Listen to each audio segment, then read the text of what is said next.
자, 지금부터 어떤 거 설명드릴 거냐면 램이 우리가 왜 필요한지에 대한 부분들을 간단하게 설명드릴게요. 이거는 하다가 좀 쉬는 시간 되면 바로 쉬고 이어서 설명드릴 거예요.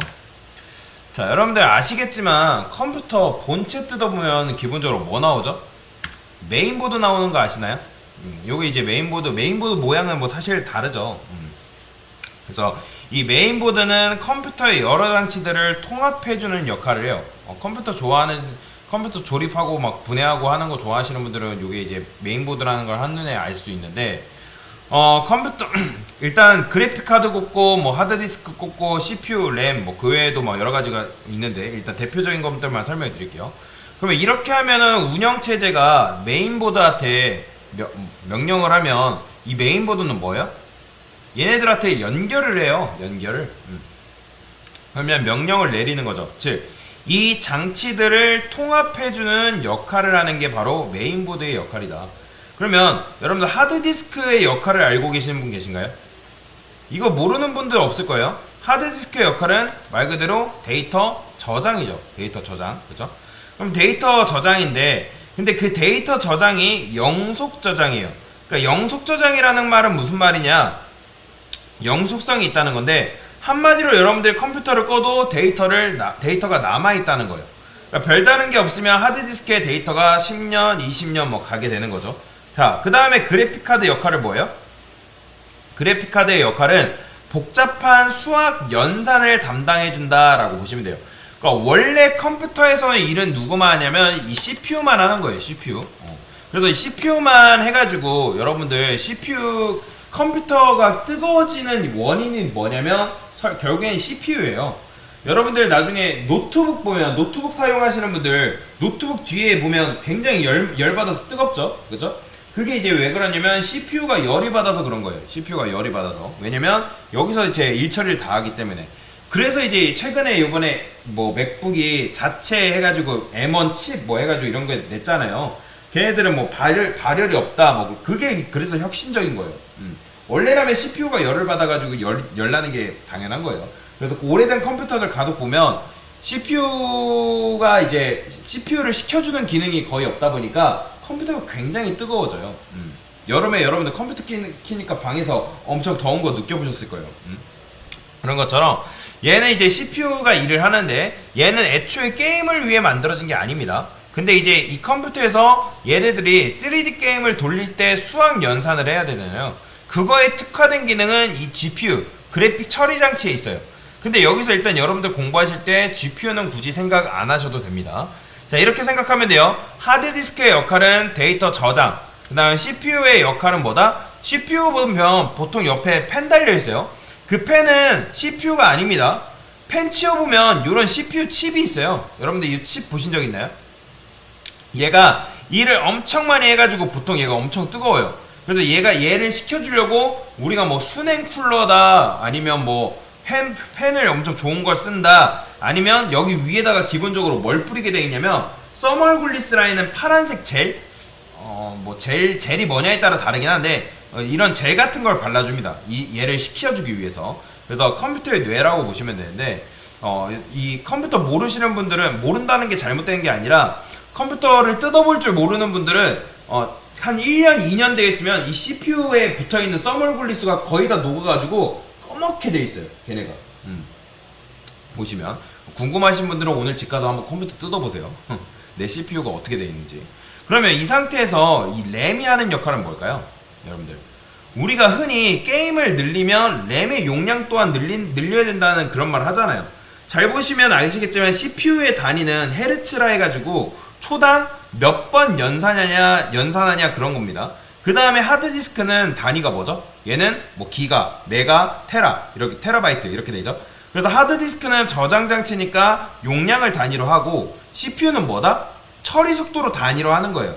그러면 하드디스크랑 CPU랑은 결이 다르다라고 보시면 돼요.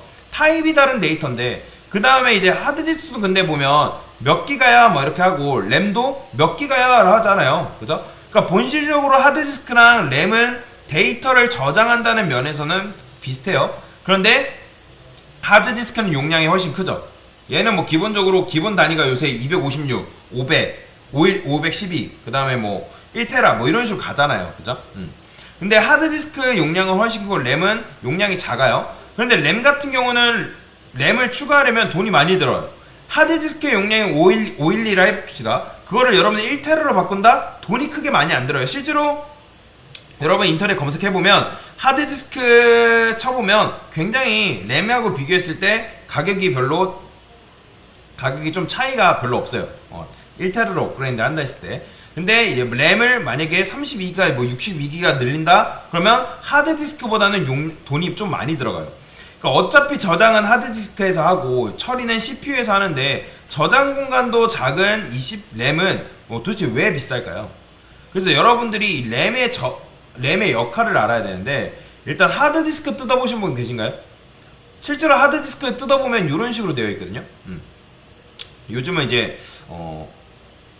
이거보다 조금 발전을 했겠죠. 그래서 하드디스크가 여러분 이렇게 생겼는데 이걸 뜯어보면 여기에 이런 식으로 플로피 디스크 비슷하게 해가지고 플로피 디스크는 아니고 CD처럼 자기 디스크라 해가지고 이렇게 디스크가 들어있어요. 그럼 여기에 여러분들의 데이터가 실제로 저장이 되는 건데 그럼 이 자기 디스크에서 데이터를 받아올 때 어떻게 하냐? 데이터는 오직 뭐냐면 여기에 바늘이라는 게 있거든요. 실제로. 그러면 이 바늘을 통해서 뽑아갈 수가 있어요. 그런데 여러분이 어떤 데이터 저장을 했는데 데이터가 여기에 있어요. 여기에. 그러면 바늘은 여기에 있다 했을 때 데이터를 어떻게 가져갈까요? 그래서 이 녀석이 하드디스크가 이 CD가 계속 돌아가요. 그러니까 돌리다 보면 어떻게 된다? 돌리다 보면 필요한 데이터를 받을 수 있는 타이밍이라는 게 있을 거예요. 그러면 그때 타이밍에 맞춰 데이터를 쏙쏙 뽑아가는 거예요. 그러면 생각을 해보세요. 얘가 빨리 도는 게 좋은 거예요? 아니면 늦게 도는 게 좋은 거예요? 컴퓨터 속도가 빨라야 되잖아요. 그러면 얘가 만약에 여러분들 1초에 한 번씩 돌아요. 그러면 될까요? 1초에 한 번 도는 게 여러분들 빠르다고 생각하지만 절대 아니에요. 1초에 한 번 돌아가는 건 굉장히 느린 속도입니다. 그래서 데이터를 뽑아내려면 얘는 빨리 돌아야 되는 거예요. 그래서 하드디스크의 속도 단위를 뭐라고 하냐면 RPM이라 합니다. RPM은 뭐예요? 분당 회전 속도. 그렇기 때문에 얘가 빨리 돌면 굉장히 좋은 거다. 그러면 여기 CPU가 있고 그러면 이 CPU는 누구한테 영향을 받는다 했죠? 메인보드한테 영향을 받죠. 그럼 메인보드는 누구한테 영향을 받냐면 여러분들이 설치한 OS, 즉 OS가 뭐예요? 윈도우가 있고 리눅스가 있고 맥OS가 있죠. 그러면 OS는 또 누구의 명령을 받죠? 바로 사용자. 여러분들이 명령을 내리는 거죠. 그러면 사용자가 롤 아이콘을 클릭했어요. 아니면 뭐 배틀그라운드를 클릭했어요. 그러면 운영체제는 뭐라고 생각한다? 롤을 실행해야 되는구나. 그러면 이제 그걸 적절한 명령으로 나눠서 누구한테 명령을 한다? 메인보드한테 명령을 하고 메인보드가 CPU한테 명령을 합니다. CPU한테. 그러니까 이런 식으로. 그러니까 여튼 롤을 여러분들이 더블 클릭하면 얘가 이제 일을 하기 시작하는데 얘가 하드디스크한테 말을 하는 거예요.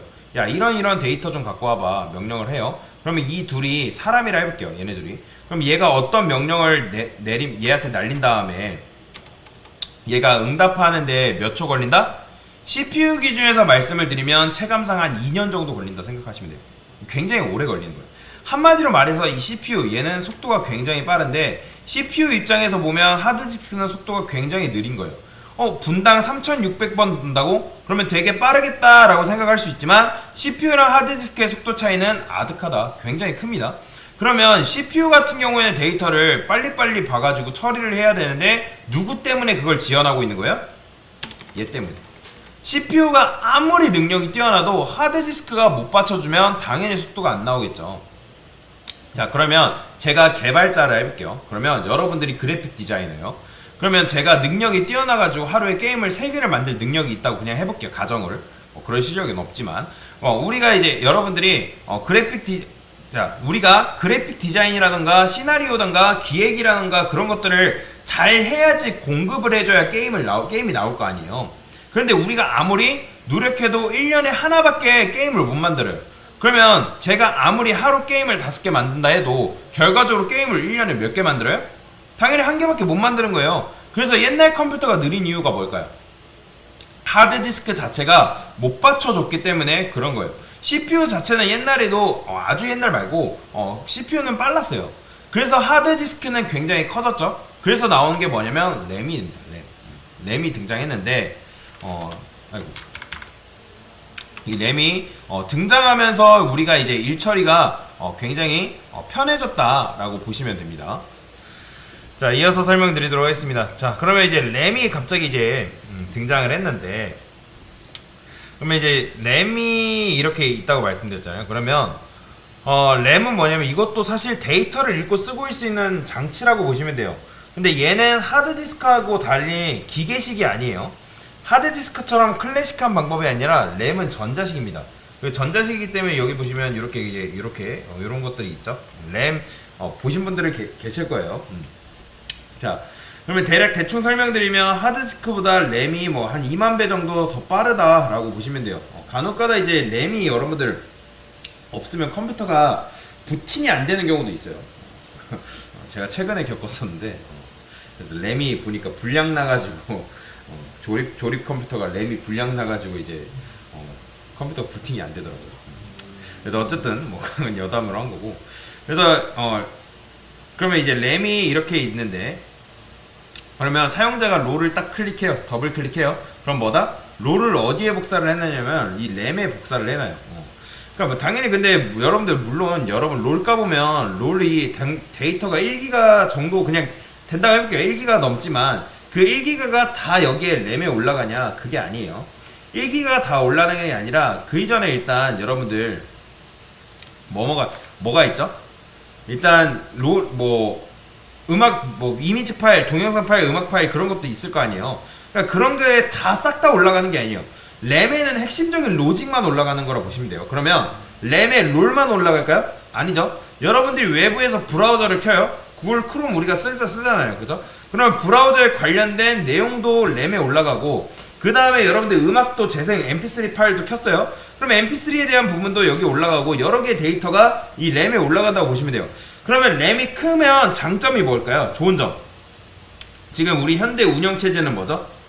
멀티 프로세스잖아요. 멀티 작업이잖아요. 뭐 구글도 켰다가 게임도 켰다가 영상도 봤다가, 그러니까 프로그램을 동시에 여러 개 띄워야 하는데, 그러면 램이 크면 클수록, 즉 용량이 넓으면 넓을수록 좋겠죠. 그러면 좁으면 안 되냐? 사실 좁아도 상관이 없어요. 자, 어렵습니다. 롤이 1기가, 브라우저 1기가, 음악 2기가, 윈도우 1기가 뭐 이런 식으로 이따 해볼게요. 그러면 여러분들의 램이 4기가예요. 4기가. 그러면 엄청나게 용량이 적죠. 그러니까 운영체를 기본적으로 돌리는데 윈도우는 기본적으로 차지하고 있어야 돼요. 얘가 여기 통째로 들어가야 합니다. 얘는 빠질 수가 없어요. 그래서 여러분들이 윈도우도 켜고 롤을 켜고 브라우저를 켜고 음악도 동시에 켜고 할 수 있다 없다? 가능해요. 그러면 어떻게 그게 가능하냐? 램의 용량이 굉장히 적은데 이거를 어떻게 저장을 하냐면, 일단 얘를 다 합치면 5기가잖아요. 근데 그러면 5기가가 여기에 쏙 들어가냐? 그건 아닌데 일단 됩니다. 그럼 그게 어떻게 가능하냐? 여러분들 잘 생각해보세요. 5기가면 정말 5기가밖에 못 들어갈까요? 자, 제가 이제 뭐 말도 안 되는 좀 얘긴 하지만 그래도 한번 그냥 들어보세요. 친구 12명이랑 서울에서 한 달간 지내기로 여러분들이 올라갔어요. 근데 돈이 없어가지고 12명이랑 같이 고시원에 간 거예요. 그래서 고시원은 한 명밖에 못 자는데 어찌 잘하면 4명이 한 방에서 잘 수 있다 해보세요. 그러면 그런 곳에서 일단 12명이 살 수 있을까요? 사실 뭐 생각해보면 불가능하겠지만 완전 불가능한 건 아니란 말이에요. 사람이 12명인데 고시원방 안에 최대 4명밖에 못 잔다. 그러면 한 달 같이 살 수 있다 없다? 불가능하진 않아요. 4명이서 3교대로 나눠서 자면 되는 거예요. 사실 된다고 하면, 뭐 애초에 이제 뭐 그렇게 할 사람은 없겠지만, 그런 것처럼 운영체제 같은 경우에는 이 들어오는 요청은 많은데 램은 한계가 있다? 그러면 얘가 뭘 하냐면 시분할이라는 걸 둬가지고 시분할을 합니다. 그게 우리한테는 굉장히 짧기 때문에 그렇지, 램이 적당한 시간을 누구한테 할당해준다? 롤한테 할당해주고, 그 다음에 롤이 들어갔다가 적당히 하다가 빠집니다. 그 다음에 뭐가 들어오냐면 음악이 들어와요. 윈도우는 빠질 수 없습니다. 얘는 운영을 해야 되니까. 나머지 이제 얘 4기가가 합리적으로 시간을 가지고 들어갔다 나왔다 들어갔다 나왔다 이런 식으로 하는 거예요. 그렇기 때문에 여러분들 프로그램을 많이 실행하면 음악이 가끔 끊기거나 롤이 잠깐 버벅거리거나 브라우저가 버벅거리는 그런 경우 혹시 경험한 적 있나요? 요즘은 컴퓨터 성능이 하도 좋아져가지고 그런 경우가 조금씩 적어지고 있긴 한데, 옛날에는 컴퓨터가 안 좋기 때문에 그러니까 그런 거 있잖아요. 최적화 시킨다고. 여러분들 이제 PC방 가면 보통 PC방에 뭐 있냐면 뭐 캐시 삭제라든지 뭔가 삭제하는 그런 것도 있단 말이에요. 프로그램 최적화시키는 프로그램 같은 게 있어요. 그걸 하는 이유도 내가 최대한 좋은 환경에서 게임을 돌리기 위해서 그런 것도 한단 말이죠. 좀 더 좋은 환경에서. 그러니까 옛날 컴퓨터는 그랬어요. 뭐 요즘도 조금씩 그러긴 한데 무거운 프로그램 돌리면 그렇게 되는데, 그러니까 그렇기 때문에 얘가 뭐냐면 시분할이라는 걸 해서 들어왔다 나왔다 하는 거예요. 그러면 램이 크면 뭐가 좋은 거예요? 들어갔다 나왔다 이런 짓을 반복해서 안 해도 되는 거예요. 그러니까 결국에 램이 용량이 늘어나면 어떤 속도가 빨라진다기보다는 이런 시분할이라는 비효율이 사라진다라고 보시면 돼요. 그러면 제가 왜 램을 여러분들한테 설명을 드리냐, 개발자가 달아야 될 이 장치가 바로 램이라는 거예요. 실제로 여러분들이 이 램을 유심히 관리를 해야 되는데, 램은 이제 우리가 보통 메모리라고 하거든요. 메모리 관리를 해야 된다고 하는데, 여러분들이 int A, int가 4바이트죠? 그러면 몇 바이트 쓰는 거예요? 4바이트를 쓰는 거예요. 그러니까 여러분들이 코드로 작성한 결과물을 우리가 프로그램이라고 하는데, 이 프로그램이 실행되는 걸 뭐라고 하냐면 프로세스라고 합니다. 프로세스. 그러면 프로세스는 실행 중인 프로그램이라고 생각하시면 돼요. 이해되시나요? 실행 중인 프로그램이 뭐다? 프로세스다. 그러면 여러분들이 만든 로직은 뭐예요? 여러분들이 이 안에 지금 변수를 만들잖아요. 뭐 int, float, 뭐 이런 공간들이 다 어디에 생긴다? 하드디스크 안에 생기는 게 절대 아니에요. 여러분들이 4바이트, 뭐 8바이트, 2바이트, 1바이트 그게 다 어디 생긴다? 이 램에 생깁니다. 램 안에 생겨요. 그러면 램을 굉장히 효율적으로 써야겠죠? 당연히. 왜 그래요? 램을 여러분들이 굉장히 효율적으로 쓰지 않으면 어떻게 된다? 프로그램을 실행했더니 뭔가 컴퓨터가 버벅거리고 느려지는 느낌을 보셨을 거예요. 컨트롤 Alt 딜리트 눌러보면 작업관리자라 해가지고 이렇게 열리거든요. 작업관리자. 그러면 작업관리자 열어보면 굉장히 이런 식으로 보면 이게 지금 프로세스라고 하잖아요. 프로세스, 백그라운드 프로세스. 얘네가 지금 실행 중인 프로그램들인 거예요. 네. 우리가 만든 프로그램이 예를 들어서 1기가 차지한다. 그러면 사실 안 쓰고 지워버리는 거예요. 램이 남아도는 상황이 아니기 때문에, 실제로 얘 보면 이 메모리 차지하는 거 보이시나요? 얘가 계속 왔다 갔다 해요. 보이죠? 메모리 용량이 계속 바뀌는 거. 그것도 지금도 얘가 각각 시분할이라는 걸 둬가지고 램에서 들어갔다 나왔다 작업을 하고 있기 때문에 그런 거예요. 성능 볼까요? 성능? 그러니까 여러분들이 간혹가다 무거운 프로그램 쓰게 되면 얘가 막 메모리를 막 차지합니다. 그 다음에 CPU도 굉장히 용량이 이게 갑자기 치솟는 경우도 있어요. 그건 왜 그러냐면 얘가 일처리 담당이기 때문에, 뭐 그거는 뭐 일단 나중에 설명드리고. 그래서 프로세스가 이런 식으로, 그 다음에 백그라운드 프로세스라 해가지고 얘는 기본적으로 여러분들 컴퓨터를 키자마자 사용되고 있는 프로세스라 보시면 돼요. 얘네들은 뭐 끌 수도 없어요. 얘네들 잘못 끄게 되면 컴퓨터 갑자기 튕기거나 안 됩니다. 그렇기 때문에 끄지 마시고. 그래서 기본적으로 실행되는 프로그램이다 라고 보시면 돼요. 그래서 이렇게 이제 보시면 됩니다. 그래서 이제 메모리를 효율적으로 사용하기 위해서 우리가 이제 여러 가지 기법을 배울 거예요. 기법을 배울 거고, 그래서 제가 램에 대해서 설명을 드린 거다라고 보시면 되겠습니다. 네, 이상입니다.